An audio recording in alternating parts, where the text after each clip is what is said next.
देखिए सूरदास द्वारा लिखा गया पद, जो हमारे इसमें हिंदी के काव्य खंड से लिया गया। ठीक है, सूरदास जी के जीवन परिचय के बारे में पहले बात कर लेते हैं। सूरदास जी का जन्म जो हुआ था सन 1478 में हुआ था। इनकी मृत्यु हुई थी 1583 में।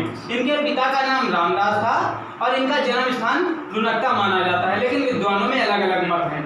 तो इसके लिए एक जो है हम लोग स्लोगन कह सकते हैं क्या, रामदास सुत सूरदास ने जन्म लुनक्ता में पाया, गुरु वल्लभ उपदेश ग्रहण कर कृष्ण भक्ति सागर लहराया। यानी ये कृष्ण भक्ति शाखा के बहुत अच्छे कवि थे। इन्होंने बहुत सारी रचनाएं कृष्ण भक्ति के लिए ही लिखी और विद्वानों के अनुसार ये जन्म से अंधे नहीं थे। ये जब इनका जन्म हुआ तो प्रभु श्री कृष्ण के दर्शन के बाद इन्होंने अपनी आंखें फोड़ दी। तो लोग कहते हैं कि प्रभु को देखने के बाद इन्होंने संसार से मोह त्याग दिया था। इसीलिए आज भी ये जो है संसार में कहे जाते हैं कि प्रभु को देखने के बाद इन्होंने दुनिया को देखने से मना कर दिया, इसलिए अपनी आंखें फोड़ ली थी। लेकिन इनकी जो 3 रचनाएं हैं जिनसे श्री कृष्ण की महिमा का वर्णन देखा जा सकता है और पढ़ा जा सकता है, वो क्या कौन कौन सी हैं, सूर सागर, सूर साहित्य और सूर सारावली। और जो है इनको तुलसीदास को शशि की तुलना दी गई है यानी चंद्रमा की, सूरदास को सूर की तुलना दी गई है। तो कवि जो है रामचंद्र जी ने क्या कहा है, सूर सूर तुलसी शशि उड़गन केशवदास, अज्ञ कवि खगोत्सम जहता करत प्रकाश। तो देखिए आइए पाठ पर नजर डालते हैं। तो पहला श्लोक है, पहला छंद है इसमें, चरण कमल बंदो हरियाई, चरण कमल बंदो हरियाई। मैं उस ईश्वर की वंदना करता हूँ जिनके चरण कमल के समान है। जाकी कृपा पंगु गिरि लांघे, अंधे को सब कुछ दर्शाई। जिनकी कृपा से लंगड़ा पर्वत पार कर जाता है, अंधे को सब कुछ दिखाई देने लगता है, बहिरो सुने बहरा सुनने लगता है, गुंग पुनि बोले गूंगा दोबारा बोलने लगता है, रंग चले सिर छत्र धराई, और राह चलता भिखारी भी मुकुटधारी राजा बन जाता है। सूरदास स्वामी करुणा में बार बार बंदोती पाई। तो सूरदास जी कहते हैं ऐसे मैं करुणा में स्वामी की बार बार वंदना करता हूँ। ठीक है, तो एक बार फिर से देख लीजिए, चरण कमल बंदो हरिराई, मैं उस ईश्वर की वंदना करता हूँ जिनके चरण कमल के समान है। जाकी कृपा पंगु गिरि लांघे, जिनकी कृपा से लंगड़ा पर्वत पार कर जाता है, अंधे को सब कुछ दर्शाई और अंधे को सब कुछ दिखाई देने लगता है, बहिरो सुने बहरा सुनने लगता है, गुंग पुनि बोले गूंगा पुनि यानी दोबारा बोलने लगता है, रंग चले सिर छत्र धराई, राह चलता भिखारी भी मुकुटधारी राजा बन जाता है। सूरदास स्वामी करुणा में बार बार बंदोती पाई। और कहते हैं सूरदास जी कह रहे हैं ऐसे मैं करुणा में स्वामी की बार बार वंदना करता हूँ। ठीक है, सबको क्लियर हो गया ना, कोई समस्या तो नहीं किसी को पहले पैराग्राफ। देखो जितने इंपॉर्टेंट हैं हम सिर्फ वही बताएंगे, सारे नहीं बताएंगे। ठीक है, तो नेक्स्ट देखिए। अच्छा, यहाँ पर जो प्रभु की बाल लीला का वर्णन किया गया है, श्री कृष्ण अत्यंत छोटे से बालक हैं और एक छोटा सा बालक जब जमीन पर क्रीड़ा करता है, खेलता है, तो कभी अपनी परछाई को पकड़ने का प्रयास करता है। और श्री कृष्ण इतने छोटे हैं कि इनके सिर्फ मात्र 2 दांत निकले हैं और हंसते हैं, तो वही 2 दांत बड़े सुंदर दिखाई देते हैं। उसका बहुत सुंदर वर्णन किया गया है। यहाँ पर देखिए क्या है कि लिखत कहन घुटुरनियावत, श्री कृष्ण जी घुटनों के बल किलकारी मारते हुए खेल रहे हैं अपने आंगन में। कहाँ है, किस अपने आंगन का मतलब हो गया यहाँ पर मणिमय कनक नंद के आंगन। मणिमय यानी मणियों से जड़ा हुआ है, कनक यानी सोने का, नंद के आंगन, नंद बाबा का जो आंगन है वो सोने का आंगन है और मणियों से जड़ा हुआ है। देखिए प्रभु की लीला है, बिंब पकड़ी मैं को धावत, अपना जो है बिंब यानी प्रतिबिंब यानी अपनी परछाई को पकड़ने के लिए दौड़ रहे हैं।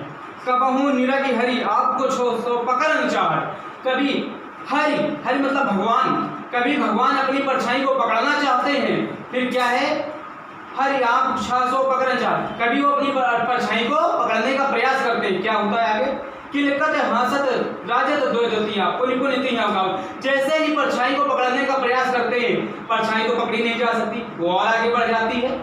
तो लिखा है कि लिखत है हासत राजत दो जतिया, जब वो परछाई आगे बढ़ती है तो वो देखकर बड़े प्रसन्न होते हैं, वो हंसने लगते हैं और उनके आगे निकले हुए 2 सुंदर दांत बड़े सुंदर दिखाई देते हैं। और कहते हैं पुनि पुनि तिहा गावत, और वो बार बार ये क्रीड़ा करते हैं, बार बार इस प्रकार से खेलते हैं। आगे क्या है, कनक भूमि, कनक यानी सोने की, भूमि मतलब धरती, कर पग छाया यानी प्रभु के जिस धरती पर चरण पड़े हुए हैं, यह एक उपमा है।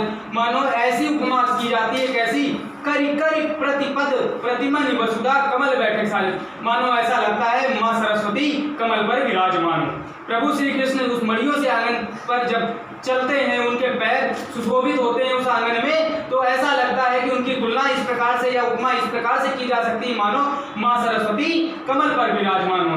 लिखा है ना, प्रतिपद प्रतिमन वसुधा कमल बैठक साजत। कमल पर कौन विराजमान होता है? माँ सरस्वती। यानी ऐसा लगता है माँ सरस्वती कमल पर विराजमान है।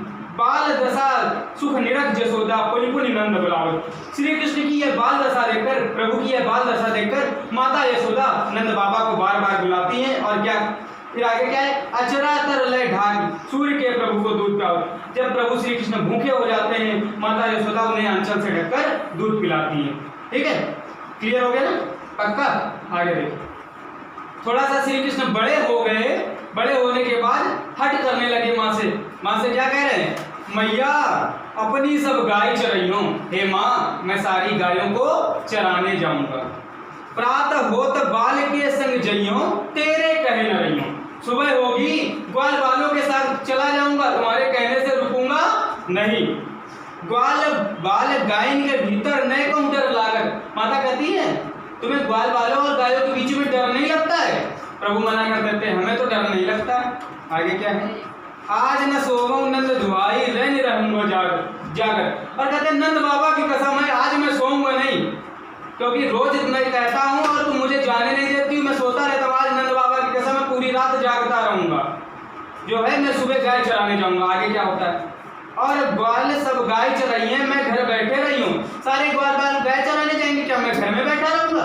माता से हट कर रहे हैं प्रभु। सूर श्याम तुम सोई रहो, अब प्रात जान में रहियो। सुबह होती है, प्रभु सोते रहते हैं, ग्वाल बाल जो है गाय चराने चले जाते हैं। फिर एक दिन हुआ क्या कि प्रभु जो है गाय चराने चले गए होंगे। एक दिन जब वहां चराने चले गए तो एक दिन वापस आके माता से क्या कह रहे हैं? देखिएगा, मैया हो न चरइयों गाय। एक ही दिन में सारी जो है अकल ठिकाने आ गई। क्या है? मैया हो न चरइयों गाय, हे माँ मैं गैया चराने नहीं जाऊंगा। सिगरे ग्वाल घिरावत मेसो, सॉरी सिगरे ग्वाल घिरावत मोसो मेरे पाए गिराई। सारे ग्वाल बाल जो है मुझसे ही अपनी गाय को घिरवाते हैं।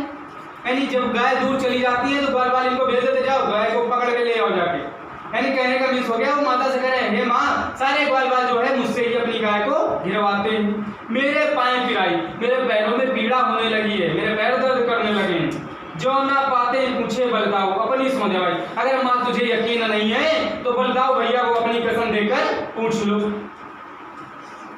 यह सुनी माई जसोदा ग्वालिन गाली दे रिसाई। इतना सुनते ही माता यशोदा जी जो है ग्वाल बालियों को जो है गाली देती हैं, उन पर गुस्सा करने लगती हैं।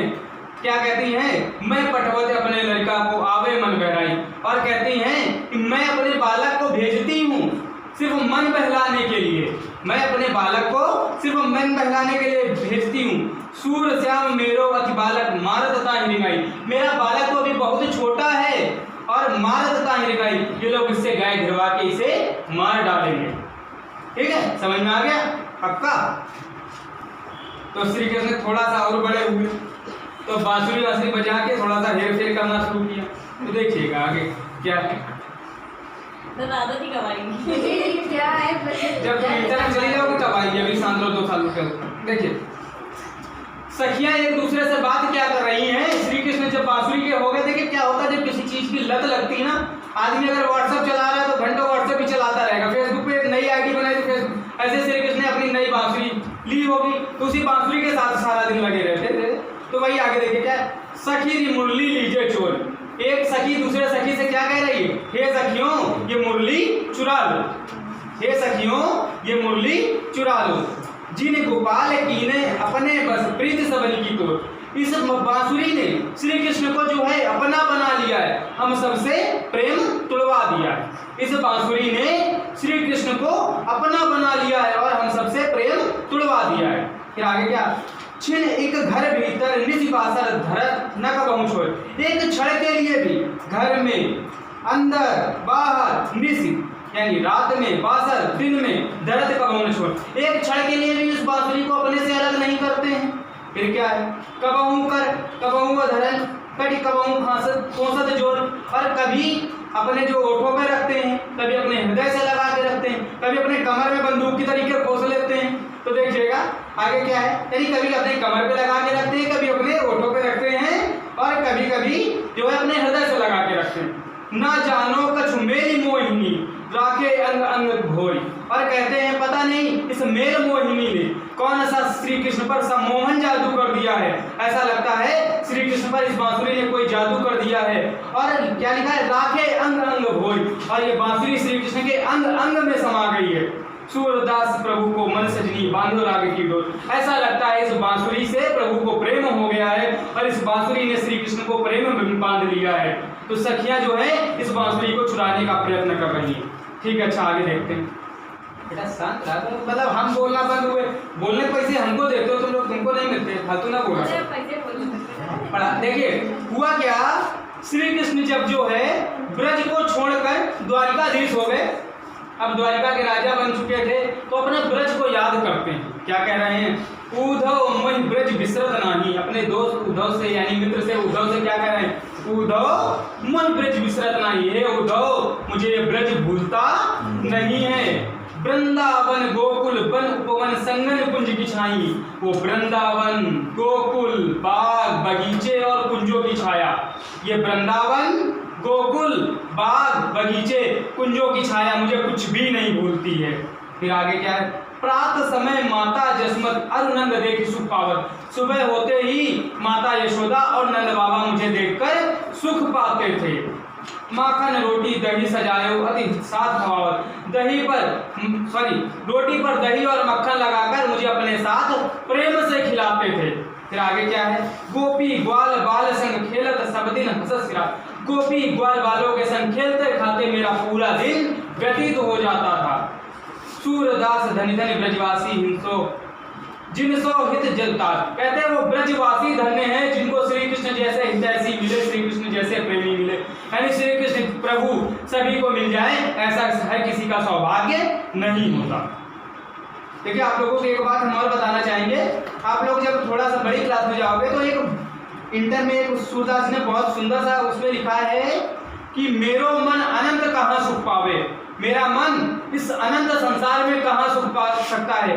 जैसे उड़ जहाज पंछी फिर जहाज पर आवे, जैसे जहाज पर बैठा हुआ पंछी पूरे संसार में उड़ के भ्रमण करके आ जाता है लेकिन उसको कहीं आश्रय नहीं मिलता, जैसे उड़ जहाज पंछी फिर जहाज पर आवे, ऐसे कमल नयन देव को छाई और महात्म देव को ध्यावे। जो कमल नयन रूपी श्री कृष्ण को छोड़ करके दूसरे देवता की उपासना करेगा वो मूर्ख ही होगा, यानी जो भगवान श्री कृष्ण के अलावा दूसरी जगह हमारा मन नहीं लगता। फिर आगे क्या है, परम गंग को छारी दुर्मत कूप खनावे, और जो परम गंगा का जल छोड़कर फालतू में जो कुआं खुदवाएगा तो मूर्ख आदमी ही होगा, जो गंगा जैसे निर्मल जल को छोड़कर कुआं खुदवाने का प्रयास करेगा। यानी संसार में सभी मूर्ख हैं एक तरीके से, सभी कुएं का ट्यूबवेल का पानी पी रहे हैं। फिर आगे जी अंबुज रस जाके त्यों करील फल भावे, जिसने अंबुज कहते कमल का रसपान कर लिया ऐसा भंवरा जो करील के फल का क्यों रसपान करेगा, यानी जो भगवान श्री कृष्ण का हो गया वो दूसरे भगवान का आखिर कैसे हो सकता है। चलिए हम लोग इंटर से फिर हाई स्कूल में आते हैं। देखिएगा तो श्री कृष्ण के एक मित्र थे जिनका नाम था उद्धव, ये बहुत बड़े ज्ञानी थे, अपने आप को समझते थे और घमंड में इतने ज्यादा चूर रहते थे। तो श्री कृष्ण ने उनसे अपनी समस्या बताई कि ऐसा जो है हम वहां जाएंगे, गोपिकाएं हैं उनको हम कैसे समझाएंगे। उद्धव ने कहा बस इतना छोटा सा काम आप मुझे बताइए, मैं जाता हूँ, मैं समझाता हूँ। तो उद्धव वहां से श्री कृष्ण का संदेशा लेकर पहुंच जाते कहाँ, ब्रज। तो वहां पर गोपियां जो है उद्धव से प्रश्न क्या करती, पहले उद्धव ने उनको समझाया ऐसा करो, श्री कृष्ण को भूल जाओ, वो तो ऐसा ही है, आप योग करिए, योग में लीन रहिए, योग ही संसार में सत्य है, इसी से तुम्हारा कल्याण हो सकता है। तो गोपियों ने उद्धव से क्या कहा, उद्धव मन भय न 10-20, हे उद्धव हमारे 10-20 मन नहीं है, एक हुजे तो गयो श्याम को अवराध है ईस, एक था जो भगवान श्री कृष्ण की अवराध है ईस यानी उनकी भक्ति में चला गया। इंद्रिय शिथिल भई केसो बिन ज्यों देही बिन शीस, हमारी इंद्रियां शिथिल हो गई हैं, हमारी स्थिति जो है ऐसी है जैसे बिना सिर के शरीर, यानी कल्पना कीजिए बिना सिर के शरीर क्या जीवित रह सकता है? नहीं। यानी कहने का मीन्स ये हो गया हमारी स्थितियां ऐसी हो गई हैं जैसे बिना सिर के शरीर। फिर आगे क्या है? आशा लाग रहत तन श्वासा जीवन कोटि भरी। हमें करोड़ों वर्षों से आशा लगी रहती है कि हमारे प्रभु श्री कृष्ण एक दिन जरूर आएंगे। तुम तो सखा श्याम सुंदर के सकल जोग के ईश, तुम तो भगवान श्री कृष्ण के मित्र हो। ये नहीं समझ में आता तुम भगवान श्री कृष्ण के मित्र हो या योग के मित्र हो। बार बार हमसे योग की बातें करते हो। सूर्य हमारे नंद नंदन बिन और नहीं जगदीश। एक बात उद्धव ध्यान से सुन लो, हमारे नंद बाबा श्री के पुत्र श्री कृष्ण के अलावा, नंद नंदन यानी नंद बाबा के पुत्र श्री कृष्ण के अलावा दूसरा कोई भगवान नहीं है। गोपियों ने उद्धव को थोड़ा एक बार में ट्रेलर दे दिया, अभी मूवी आगे बाकी देखते हैं। तो उद्धव ने फिर समझाने का प्रयास किया कि ऐसा करिए, नहीं ऐसी बात नहीं, आप गलत समझ रहे हैं, श्री कृष्ण जो है अब नहीं मिल सकते, आप ऐसे ही करिए, आप योग की जो है बात को समझिए। तो उन्होंने फिर मना किया ना। गोपियां फिर क्या कहती? उद्धव जाओ तुम ही हम पहचाने, हे उद्धव जाओ हम तुम्हें पहचान गए, तुम कितने बड़े वाले हो। यानी तुम कहां से दिमाग चलाने का प्रयत्न कर रहे हो। हे उद्धव जाओ तुम ही हम पहचाने, हे उद्धव हम तुम्हें पहचान गए। मैं समय के अभाव के कारण पूरा पैराग्राफ नहीं पढ़ा पाया हूँ, तो दूसरा वीडियो जल्दी से लेकर आऊँगा। आप लोग बने रहिए हमारे साथ और पूरा वीडियो देखिएगा। धन्यवाद।